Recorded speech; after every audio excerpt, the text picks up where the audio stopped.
Welcome everybody to a look at a new film from Criterion in their Criterion collection, and it is 1976's Mikey and Nicky. So this is directed by Elaine May. I've not seen anything else from her in terms of a considered peak directorial career because she directed a few films before this. But I have seen Ishtar, which was her last directorial film from the late 80s, well renowned as a box office bomb and one of the worst films ever made, but I don't quite think it's that bad, although it's not particularly good. But as a writer, I've seen work in the likes of The Birdcage, which is an amazing effort. And this is a crime drama clocking on 106 minutes long.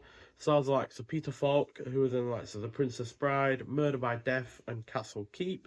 And John Cassavetes, who was in the likes of The Dirty Dozen, The Fury, The Killers, the 1964 version, and 2 Minute Warning. And finally, Ned Beatty, who I've seen in 15 other films, notable ones being the likes of Superman 1 and 2, Silver Streak, Network, Toy Story 3, and Rango.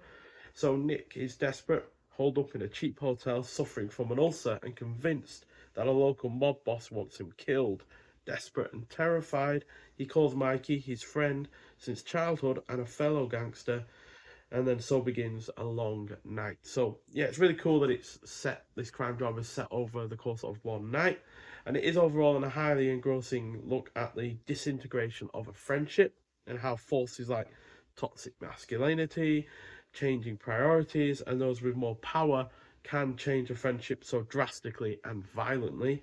The two leads are also fantastic. It is well paced, the cinematography is on point, the score is good, the character interactions are well written, and although its conclusion is seemingly inevitable, it is still executed in a really rather effective manner. So, yeah, really impressed by this, and certainly see why some people might have seen Elaine May doing Ishtar as a massive disappointment if you really love the likes of this, because yeah, this is a clearly a far superior effort, and yeah, one of many of those 1970s films that are director's films. They're not studio films or anything like that. They are a director's vision, and even though I think this was actually somewhat interfered with by the studio, the director did what they wanted to do at the time, and but unfortunately, the final cut privileges were revoked from Elaine May at the end of the day.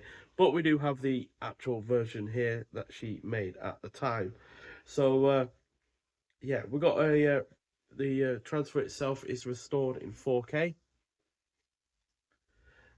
which was supervised by director Elaine May with uncompressed monaural soundtrack. And then we've got a booklet here as well. So it's Difficult Men by Nathan Rabin, which also includes credits for the film and about the transfer on top of that. So there's a write up from Nathan. And then we get the credits and about the transfer on the reverse of that as well. So it's presented in its original aspect ratio of 1:85 to 1. Black bars at the top and bottom of the screen are normal for this format. This new digital transfer was created in 4K resolution on a laser graphics director film scanner from the 35mm original camera negative. Thousands of instances of dirt, debris, scratches, splices, and warps were manually removed using MTI Films DRS, while Digital Vision's Phoenix was used for jitter, flicker, and small dirt. At the request of director Elaine May, the grain in the picture has been left completely intact with no grain management applied, which is really good. And then the original monaural soundtrack was remastered from the 35mm magnetic DME track. Clicks, thumps, hiss, hum, and crackle were manually removed using Pro Tools HD and Isotope RX. I do apologise. I am still slightly ill. So yeah, that is a really detailed transfer notes there, which is great to see. Other extras that we've got on here are program on the making of the film featuring interviews with distributor Julian Schlossberg and actor Joyce Van Patten, and then interviews with critics Richard Brody and Carrie Rickey. Audio interview from 1976 with actor Peter Falk, trailer, and TV spot. So yeah, that's all. fairly comprehensive release, to be honest. I hadn't seen this before this release had come out. Um, it had been on my watch list for quite some time, but yeah, really glad I got round to it eventually. As yeah, it is a fantastic film overall. 4.5 out of 5. So yeah, I'm really looking forward to seeing the rest of Elaine May's directorial efforts, because the other ones from the 70s she did do sound really well, very interesting. So looking forward to seeing them. But if you have seen this film before, I'd like to hear your thoughts on it.